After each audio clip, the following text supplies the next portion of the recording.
اگر کوئی یوں کہے کہ دیکھو حضرت عیسیٰ علیہ السلام بھی تو اب آئیں گے، تو وہ بھی تو سرکار صلی اللہ تعالیٰ وسلم کے بعد ہیں اور نبی ہیں، وہ آئیں، اس کے تعلق سے آپ کیا جواب ارشاد فرمائیں گے؟ دیکھیں نبی پاک علیہ الصلاۃ والسلام کے بعد ان کو نبوت دی گئی یا نبی پاک علیہ الصلاۃ والسلام کے آنے سے پہلے ان کو نبوت دی گئی؟ پہلے دی گئی تھی۔ پہلے دی گئی، تو لہذا بعد والا تو ہے ہی نہیں اس کے اندر معاملہ۔ نبی پاک علیہ الصلاۃ والسلام کے بعد اگر کوئی پہلے والا نبی آتا ہے تو اس کو نئے سرے سے نبوت تھوڑی دی گئی۔ شب معراج کے اندر تو سارے ہی نبی اپنے جسم مبارک کے ساتھ موجود تھے، جی ہاں، تو کیا وہ حضرت عیسیٰ علیہ السلام کی بھی تخصیص کیا؟ سارے کے سارے نبی اپنے اجسام مبارکہ کے ساتھ موجود تھے۔ نبی پاک علیہ الصلاۃ والسلام نے حج کے موقع پہ فرمایا کہ میں نے حضرت موسیٰ علیہ الصلاۃ والسلام کو دیکھا کہ یہاں سے وہ گزر رہے تھے، حضرت صالح علیہ السلام کو دیکھا یہاں سے گزر رہے تھے، تو وہ بھی تشریف فرما تھے۔ تو جو عقیدہ ہے وہ یہ ہے کہ نبی پاک علیہ الصلاۃ والسلام کی تشریف آوری کے بعد کسی کو نئے سرے سے وصف نبوت، منصب نبوت نہیں دیا نیا نبی نہیں آئے گا۔ نیا نبی نہیں آئے گا۔ پہلے سے جن کے پاس نبوت ہے وہ تو باقی ہے، نبوت زائل تو نہیں ہوتی، تو سارے کے سارے نبی تو پہلے حضرت عیسیٰ علیہ السلام جب تشریف لائیں گے تو وہ ان کا آنے کا جو ہوگا جو سارا معاملہ، اس کے تعلق سے آپ ناظرین کی کیا رہنمائی فرمائیں گے؟ حضرت عیسیٰ علیہ الصلاۃ والسلام جب تشریف لائیں گے قیامت سے پہلے امام مہدی کی موجودگی میں آپ دمشق کی جامع مسجد کے مشرقی کنارے پر اتریں گے۔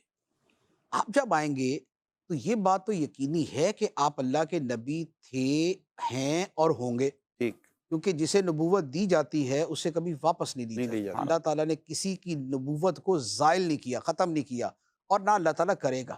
تو لہذا جب آپ تشریف لائیں گے تو آپ اللہ تعالیٰ کے نبی رسول ہوں گے، لیکن آپ دنیا میں آنے کے بعد جب آپ اس وقت تشریف لائیں گے، اس وقت آپ کی جو حیثیت ہے وہ بطور نبی کے ہوگی، یا یہ ہوگا کہ نبی ہوتے ہوئے وہ ہمارے نبی صلی اللہ علیہ وآلہ وسلم کے امتی کے طور پہ آئیں گے، واہ، آپ کی شریعت پر چلیں گے، آپ کی شریعت کی ترویج کریں گے، آپ کی شریعت کو بیان کریں گے، آپ کی شریعت کی طرف لوگوں کو بلائیں گے، آپ کی شریعت کے احکام نافذ کریں گے۔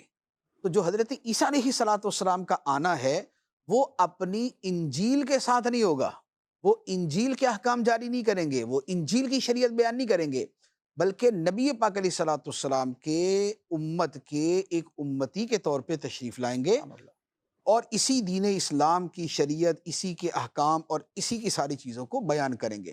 تو لہٰذا آپ کا وہ جو آنا ہوگا، آپ نبی ہوں گے لیکن وہ آنا بطور نبوت کے نہیں ہوگا بلکہ بطور امتی کے۔ اتنا واضح ہے کہ یہ پورا کچھ نبی پاک علیہ السلام کی احادیث میں موجود ہے، جہاں قیامت کی نشانیاں بیان ہوئیں۔ اور ایسا یہ جو جامع مسجد دمشق کی بات ہو رہی تھی، سب یہ جس وضاحت کے ساتھ نبی پاک علیہ السلام کی احادیث میں موجود ہے، تو ایسا لگتا ہے کہ ایک باقاعدہ ایک منظر ہے جو آنکھوں کے سامنے آ جاتا ہے کہ حضرت عیسیٰ علیہ السلام تشریف لائیں گے، فجر کا وقت ہوگا اور پھر جس طرح وہ نماز ہوگی۔ سیری ہوگی مفتی اس صاحب، میں بھی لفظ ڈیٹیل ہے، سیری اس کا کے اندر استعمال ہے۔ جی، اس میں ڈیٹیل یوں ہے کہ حضرت عیسیٰ علیہ الصلاۃ والسلام دو فرشتوں کے بازوؤں کے سہارے پر تشریف لائیں گے، اچھا، اللہ اللہ اللہ، اور آپ کے مبارک زلفوں سے سر سے جو ہے وہ پانی کے قطرے ٹپک اتنی رہے ہیں۔ ڈیٹیل ہے، اتنی ڈیٹیل ہے حدیث میں، سبحان اللہ۔ پھر جب آئیں گے تو اس وقت آنے کے بعد فجر کی نماز ہوگی، اقامت ہوگی، ہائے ہائے، اور اقامت کہی جائے گی تو آپ سے عرض کیا جائے گا کہ آپ امامت فرمائیں۔ حضرت عیسیٰ علیہ الصلاۃ والسلام امام مہدی سے فرمائیں گے کہ آپ امامت کریں، اور مسلم شریف کے الفاظ ہیں کہ کیف انتم اذا نزل فیکم ابن مریم و امامکم منکم، لوگوں تمہاری کیسی شان ہوگی ہائے ہائے ہائے، کہ جب ابن مریم تمہارے درمیان نازل ہوں گے، اتریں گے، لیکن امام تمہارا ہوگا، اللہ اکبر، امام تم میں سے ہوگا، حالانکہ اللہ کے نبی ابن مریم موجود ہو۔ اللہ اکبر، تو یہ پوری تفصیل کے ساتھ یہ حدیث مبارک، سبحان، ایک بہت بالکل ہر واضح ہے۔ Crystal clear. اور یہ امامت بھی اسی وجہ سے، یعنی حضرت میں عیسیٰ یہ علیہ کہنے والا تھا، جی، والسلام جو ہے وہ امامت نہیں فرمائیں گے بلکہ امام یہ میسج، مہدی امامت کریں گے، اور حضرت عیسیٰ علیہ والسلام پیچھے ہوں گے، وہ اسی میسج کو واضح کرنے کے لیے کہ اب آپ کی جو تشریف آوری ہے، یہ آپ کی تشریف آوری بطور اپنی نبوت کے نہیں ہے بلکہ بطور امتی کے۔